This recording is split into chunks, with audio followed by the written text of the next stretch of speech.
Sup, guys? Hope you're doing well, cause, well, for me, it's a joy getting to make these rogue robot reviews. They are exactly the kind of incentive I need to help me get through the day. Sometimes I press onward with certain projects just to reach the next one in line, especially when I'm stressed out or kinda depressed. And on top of that, things have just been quite wonderful lately as a Wall-E fan. In the midst of celebrating my 21st birthday, woohoo, and recovering from certain developments, I've come across new official material for certain characters that I've never seen up to this point. I got myself one of those collectible Disney Pixar Artland pins for Buffer the Buffer Bot. Yep, this is real, and something I thought I'd never get the chance to own. People have made wonderful fan art and even memes because of me. There was that new Lego set that has me in it, which I also own but have not yet built. Heck, I even found these Roblox Wall-E games that feature recreations of even the most obscure Wall-E robots. Here's me and my friend Mighty playing in some of them. Look at hand. He's like quivering like in the movie. It's actually in character of him. Why am I futuristic Luxo Jr.? Oh, this is peak. This is peak. I love the way we're slipping down together. Theo finally. Oh, these again. Yeah, believe me, there's a lot of. Oh god, it's the things from the Joy of Creation. No. Go away. Here, have Cardus. Uh-oh. Where's Defib? Why is there no Defib? Wait, where's Mo? Where's Mo? Yeah, oh, the skin doesn't have Mo. I'm leaving. Fred Bear. Oh! Behind me! Oh, hello. Is it the Freddy Fazbear?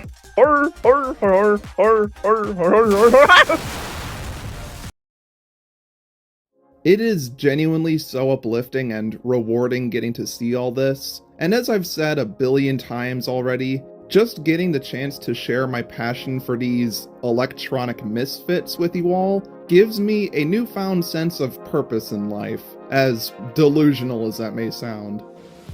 This is the most specific hyperfixation I've ever seen in my entire life, and I really dig it. Thanks. But now, it's time to follow my word and get on with the next character. We're here to talk about one of the most popular and commonly requested background characters in Wall-E, this guy. And man oh man, do I have quite the surprise in store for you all with him. Just you wait. 'Cause this is FMAD.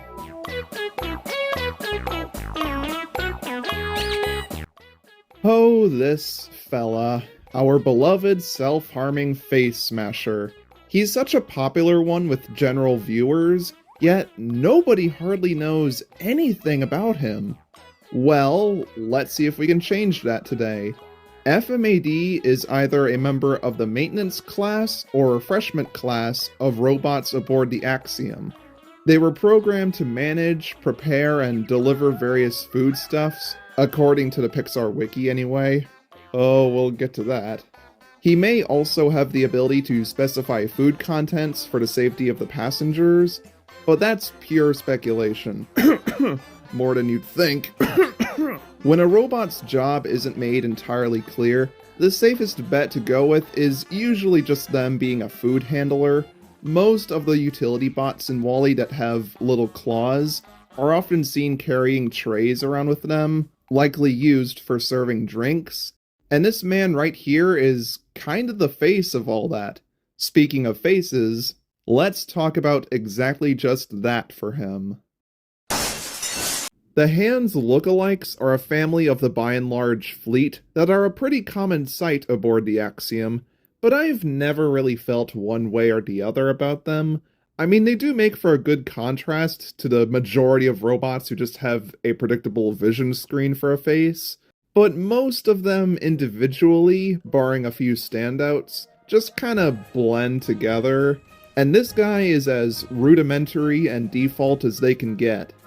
He has a blindingly bright white paint job and the signature hand-styled face, with a silver circular vent-looking eyepiece, And underneath that is a big black indentation with this infamous smile curving at the top. Now, I for one always interpreted these gray vent pieces as the robot's eye, since they kind of resemble the compound eyes of an insect, or shutter glasses? Is that what those are called? Okay. And I'd be lying if I said I don't still view them that way. Heck, that was probably the intent. But there is a chance that this wasn't the case, and maybe this little light acts as their eye. It's a bit of a rabbit hole of a subject that I'm not getting into. But the point here is that there is like no life to be found behind that empty smile of his.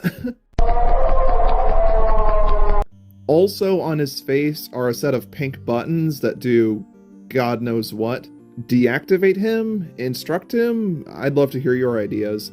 Plus, there is a number and barcode stamped onto his right side. No clue as to what it could possibly say, though. On his back is the attachment piece for his arms, with a gray BNL logo imprinted above it. His arms consist of these large, thick forearms with vents and panels on them, held in place by the typical set of joints, extensions, sturdy shoulders, and so on that we've come to expect by now.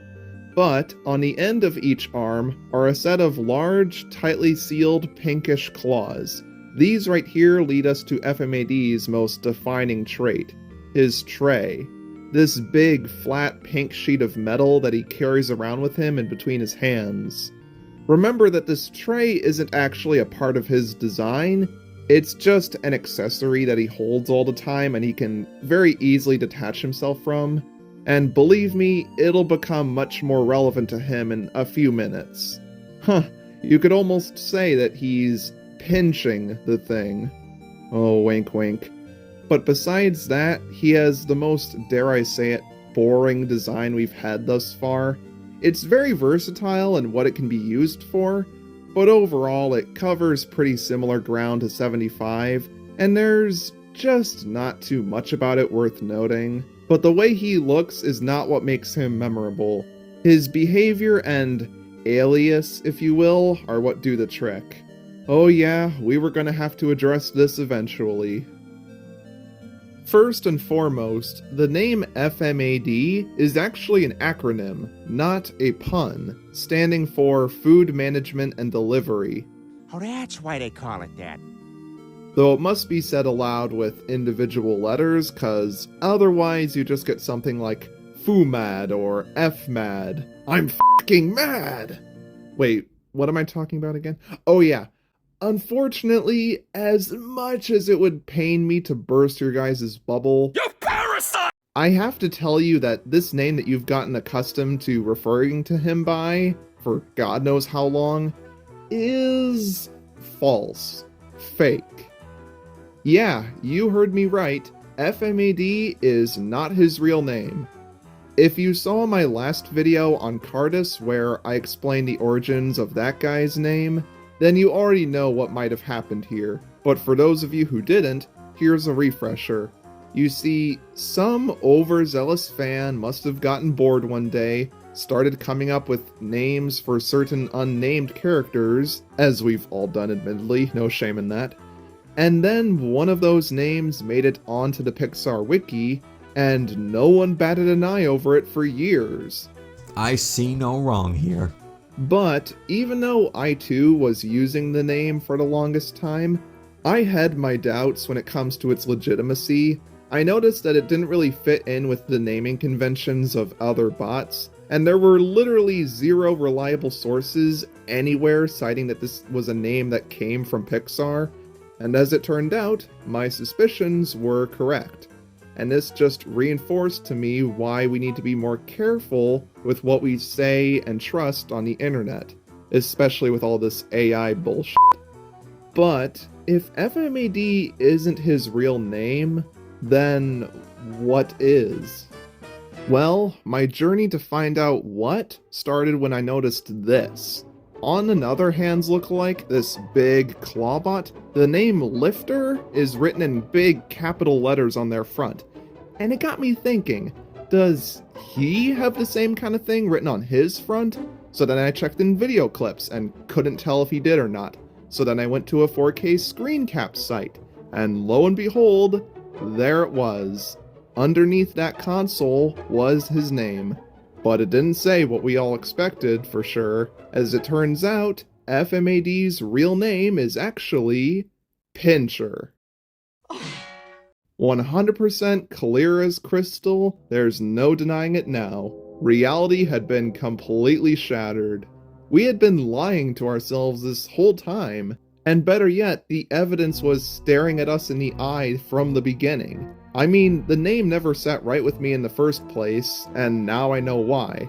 However, I have to confess that I wasn't the first one to report finding out about it, because soon after my epiphany, the Pixar wiki was updated to reflect this discovery. Good to see that being kept on track and all, but boo! You stole my thunder! I wanted to be the one with the honor of revealing it to the world.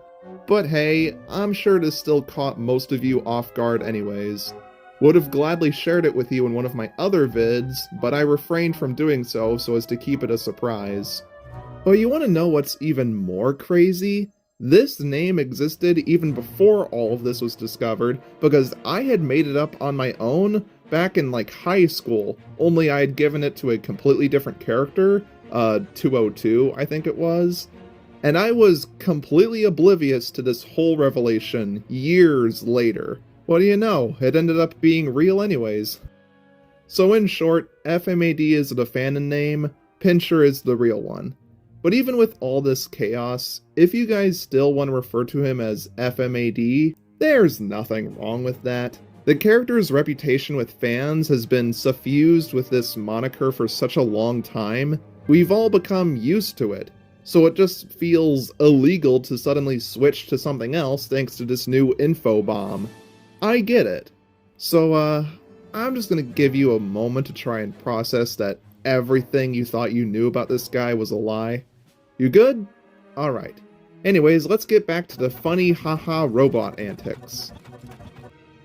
Pincher units are pretty widespread, often seen traveling down the gangways of the Starliner to perform whatever jobs they might be required for. A few are seen pointing at Wally and Eve once they recognize them from their mugshot, and 2 of them can be found running away once the stewards show up to apprehend the main cast. There's also a good number of them that don't have a visible name on them, which is likely due to some animation error with their panel of buttons getting enlarged or something.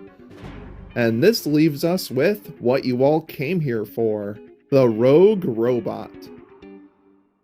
The Repair Ward's Pincher unit is kept in Section 1B alongside his other 3 comrades. Y'all know who. Mr. Pumping Iron 4639, the big forehead man himself, the tall curve-headed robot, and the wound-up ball of anxiety that is the small red robot. It's great knowing that we've completed this awesome bundle of characters. I think this is the first time we've actually done that, besides, I guess, the pair in the diagnostics room. But as for our main man himself, well, he's a rather deranged and peculiar individual, trapped in an endless loop of violently smacking himself in the head with this tray that he's always got on hand, as if it's his coping mechanism. Oh, these are technically all like the defective robots, right? They're the one just putting paint everywhere. Why are you hitting yourself? This can garner a little bit of sympathy for him, but it's goofy as hell. Literal slapstick. He's like the textbook definition of a wacky, dysfunctional reject. You also really can't trust him with anything too fragile in this unstable position he's in, especially food, which he would very easily spill if he were to be given any. But what exactly is causing this? Why does he behave like that? It's possible he's doing it uncontrollably, with his wrists going haywire and is in immense pain as a result. Why are we still here? Just to suffer? But maybe he's doing it willingly? Willingly? Yes. Why? Are you alright there, buddy? They ask you how you are, you just have to say that you're fine. And you're not really fine, but you just can't get into it. Perhaps he has depression, some sort of sad, bottled up emotions and thoughts, or a ton of regrets that he beats himself up over, kind of like Dobby from Harry Potter. Maybe he just hates his existence. Oh, wow! That is relatable!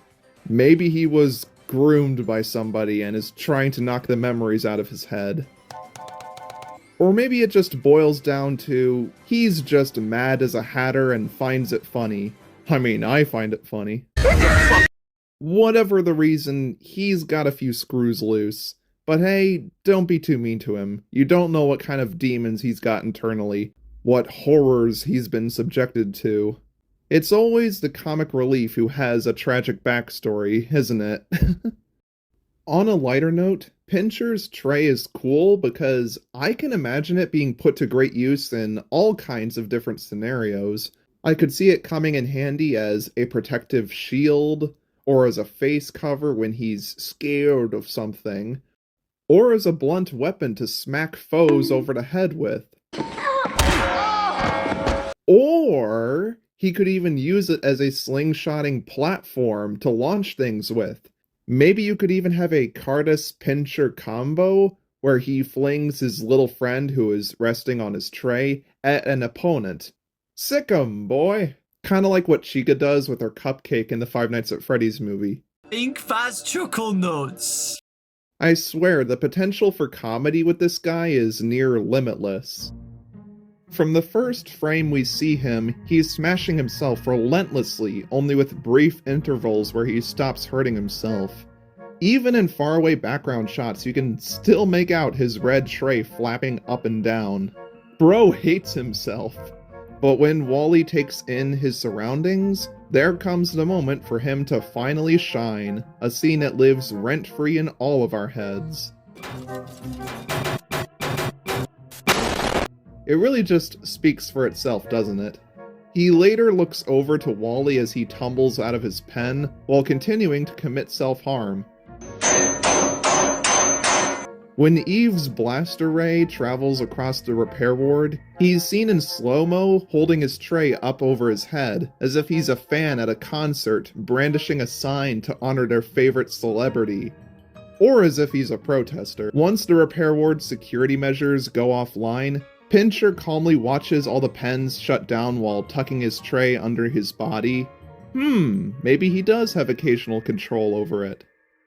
Afterwards, you can catch the ever so slightest glimpse of him as he runs out the exit. And it's here where I have to mention one of the most random continuity errors in all of Wall-E. That being that Pincher loses his tray. In every shot following this point, it's nowhere to be seen. What, did he leave it behind in the repair ward? Might be for the best.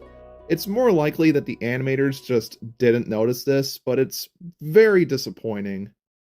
Thought we wouldn't notice, but we did. I feel like the tray's absence just highlights how little of Pincher is left once you strip that away from him. It's his defining feature. Without it, he just sort of blends in with the rest of the crowd of white robots. Thankfully, it doesn't matter too much, cause after this point, he's relegated to the back of the group, hidden from view, so most people wouldn't even be able to catch this glaring mistake anyway. I certainly didn't as a kid. But yeah, Pincher is barely even visible after this. He's seen marching down the hallways, disrupting traffic. He's parked behind Helmet, Grabby, and the big red robot when Eve shows up. And when you play the movie at 0.2 speed, you'll find him at the back of the pack, merrily escaping as he violently hops up and down, before quickly turning to his left. I wouldn't be surprised if you didn't realize he had any kind of role in these scenes, because it's so hard to even pinpoint him. The rogue Pincher definitely had his moments, being able to make a lot of audience members chuckle. What is that one doing? But as was the case with so many other rejects, after that point he's gone. Probably because, well, with his token item now missing, he would have felt kinda redundant among the more sophisticated main robots. Kinda like how serves no comedic purpose without his tennis balls. But I have to give Pixar credit for still keeping him in the rest of this sequence anyway. A common trend I've noticed in a lot of comedies, especially in animation, is that oftentimes the filmmakers will invent a new character for the sole purpose of a one-off joke, and once they've fulfilled that purpose, the creators deem them no longer useful, so they just kinda vanish. And sometimes they take that quite literally. The hockey puck from Toy Story 1 is a prime example of that. The heck happened to him after his one scene? The infamous Michael Bay Transformer movies did this pretty often too. Random robots will just be introduced all willy-nilly and then be haphazardly discarded and forgotten about. Or they might just exist for a quick product placement. There is that too. Enemy scrotum! Thankfully, that wasn't the case here.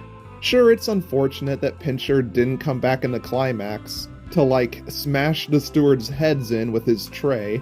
Let's all get an F in the chat for my guy. He was robbed of an arc. But the fact they kept him around even after this 2-second gag is what I appreciate most. Sure, he may be hard to find, but he's still there, always present. I'm also thankful Pixar gave every one of the reject Hands lookalikes a different gimmick to help set them apart from each other. That's just pretty cool. As for making any appearances in outside media, there's really not a whole lot to go off of here, or at least not anything that's very interesting, but like always, let's try to sift through what we have. As expected, in the intro to Combinatoric's video, a full-body photo of him was shown on screen, Trey excluded of course, and potentially 2 of them show up in the background of Bernie, one of which is seen from like a mile away, and the other is only seen partially from behind. How thrilling. And our rogue boy is assumedly somewhere in that pre-rendered shot with them all running down the hallway, although it is impossible to even see him in there. And I think that's it. Hardly anything to chew on. But when contrasted with the other more well-rounded characters like Cardus, who got even less than him, I don't really take that much issue with it here.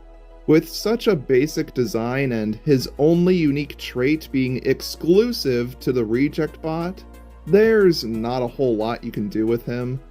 But if that left you unsatisfied, then look no further than all the fan art that people have made of him, one of which depicts him with his claws missing, as if losing his tray wasn't enough, they had to go and chop his hands off too for good measure, let him go style.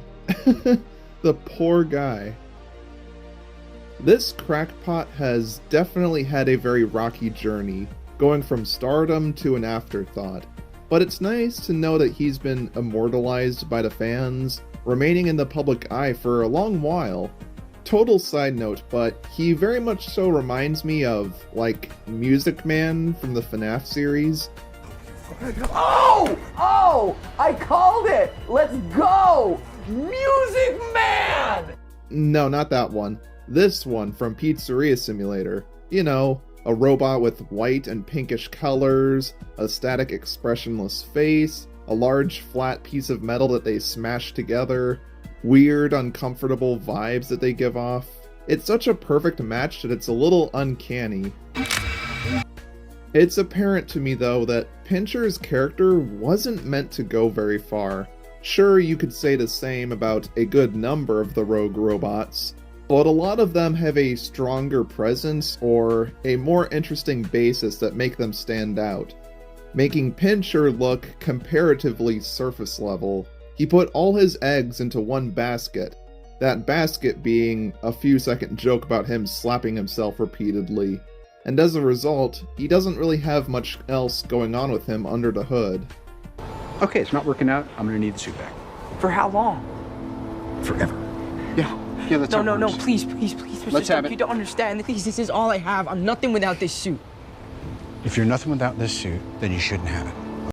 And quite frankly, I like my robots to have just a little bit more meat on their bones, kinda like my women. In fact, most of my love for him just comes from the potential that I could see being done with him. But once his iconic tray is gone, what is even left? But do we remember him as this? No. We remember him as this. These characters have taken on a whole new life of their own, separate from just their minor roles in the movie, especially for me personally, and Pincher is a great example of that. I love imagining him going on countless adventures with the many other characters, or getting into funny hijinks that take full advantage of his design element. I would love to share more of these ideas with you in the future. But even I'll admit, I do tend to sideline Pincher unintentionally compared to other characters who I find more appealing. Cause even with his face-damaging habits and all the confusion with his identity, he's not one of my favorite rogues. I think he's a rare instance where a robot is more well-liked by other people than me personally. To me, he's kind of a nothing burger that provides a few good laughs, but not much else. But those few laughs do still leave an impact. A lot of folks still remember him to this day as the funny guy in the robot hospital scene from WALL-E, and he never fails to tickle me silly. He's almost like mint chocolate chip, an ice cream flavor that I don't normally want to have just on its own very often, but one that I do want to have when complemented with other flavors. Independently, Pincher isn't very much, but when he's combined with his friends, he becomes so much more. Honestly, where can you go wrong with that? Oh, and yes, I will retroactively update the thumbnail and title of this video to include the new name for him. I didn't want to spoil the surprise right from the get-go, and I'm sorry it took forever to finally get to him, you know? Every episode of this series is like years in the making, done with extensive planning and consideration from a whole range of different factors. So I hope you can understand why he and several others are taking a good while in the oven. But y'all have no idea just how eager I've been to finally share this guy's real name with you. I've been like pinching my arm and biting my lip trying to not spill the beans out to the whole world. But now that it's done, I have to say that I cannot wait for the next episode. See you all then, or in whatever my next video will be. Cheerio!